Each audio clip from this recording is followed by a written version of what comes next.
and other public areas. 6:32, after a deadly climbing season, Nepal is considering changing the rules to climb Mount Everest. So 11 people have died on the mountain this year alone. Harsh weather, overcrowding, adding to an already dangerous expedition. And Nepalese leaders saying this year's deaths are mostly tied to altitude sickness, which some blame on hours-long backlogs within the mountain's death zone.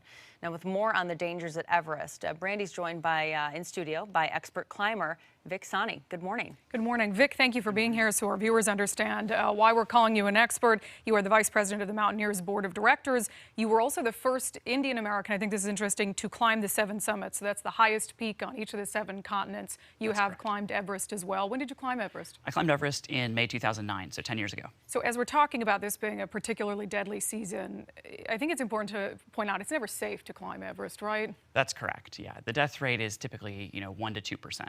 So when you're seeing these numbers for this season so far, 11 deaths in 2019, that's unusual. It is unusual and it's incredibly sad. I mean, this is a place of extreme highs and extreme lows. So when people are successful in their dream, this is very often a lifelong dream for someone to climb a mountain like this. They are ecstatic over the world.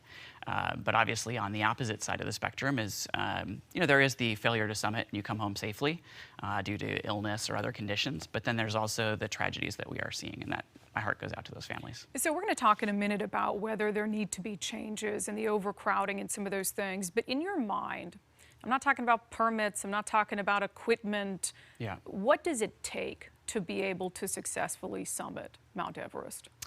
Well, there's a few things that have to come together. So one is you need to be physically capable of doing it. It is extremely physically demanding, and it's over a long time period. Most people don't realize it's a 2-month expedition door to door to go do this. Wow. So that's one. The second, as I say, the weather needs to come together. So some years there is not a good weather window, or it's just down to a day or two, and you may not be ready for that weather window. The third is your logistics and supplies all have to come together. So tents, equipment, et cetera, all have to be up on the mountain.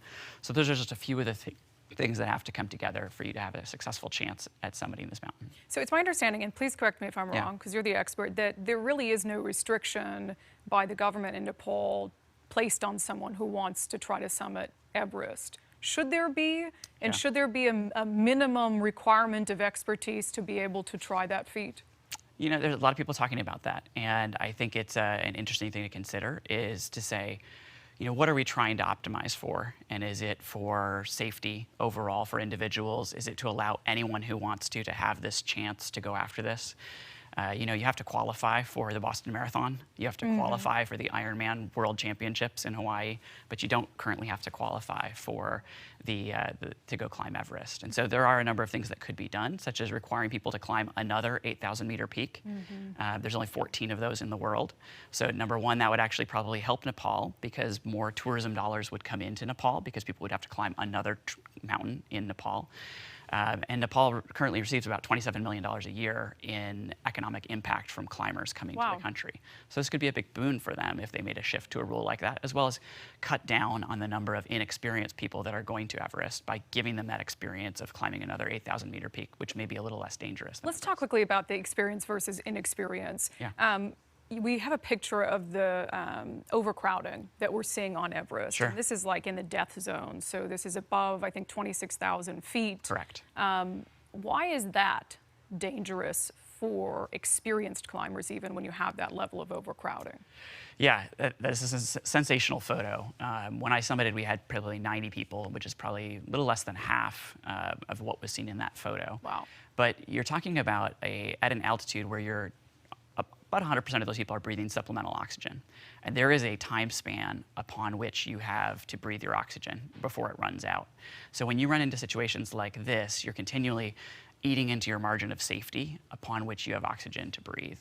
And so these climbers are kind of, the timer is counting down on them as they're sitting there and waiting to go through those crowds. And that's part of what's dangerous. Additionally, what's dangerous is they're hanging onto ropes on a very thin edge there. And so what you're seeing is, 9 or 10,000 feet on either side of that ridge line that they are on. Wow. With 100 people potentially on one rope. That's a lot of weight hanging on a rope like that. And we're lucky that the ropes were put in very well and that we haven't heard of any issues with the ropes this year. So the idea being that if you limit the expertise level and have some of the more inexperienced climbers go elsewhere, it wouldn't have that overcrowding? Is that the idea behind sort of thinning it out? Well, one of the concerns is that just like when you're in traffic in a car and you have one slow car in the front, all the other cars are going to have to go slow. So even if everyone else is a really good driver, if one person's having a hard time with their car, you can't go faster. And that's what happens up there, is there's really not a place to pass in many of those places. And so if that slowness is due to inexperience and you're able to remove that inexperience and then have the whole group move faster, that could reduce the time. But really what we're seeing this year is also a complication due to weather. So the weather window only materializes for a couple days on the summit, whereby the winds are low enough and the temperatures are appropriate enough for you to summit. And so what happens is when the weather window consolidates and you only have a couple days, all the teams need to push into that weather window. And because forecasting now is so good, all of the teams know exactly when those specific weather windows are going to be. And so they all crowd into those few days, which then leads to those situations. So let me ask you really quick, as we're running out of time here. When you look at that picture that we've been showing of the overcrowding, would you summit Everest in that? It's a hard thing to think about because these people have been there for 2 months on top of which maybe 5-10 years of saving and training and other things for this. And you don't know until the day before or the day you get up to the South Col camp how many people are actually going to be there. Yeah. So it's a really tough thing that individuals need to make that choice. All right, Vic Sani, we appreciate your time and your expertise. We'll have to watch and see what Nepal does in this case, because you certainly don't want, it's already a dangerous environment, but you don't want just the sheer number of people to contribute to that. That's right. So we'll have to see what they do. We'll have you back on when we hear any developments, Great. okay? Thank you very much, Bernie. Thanks for being here. MJ, we're going to get a check of the weather.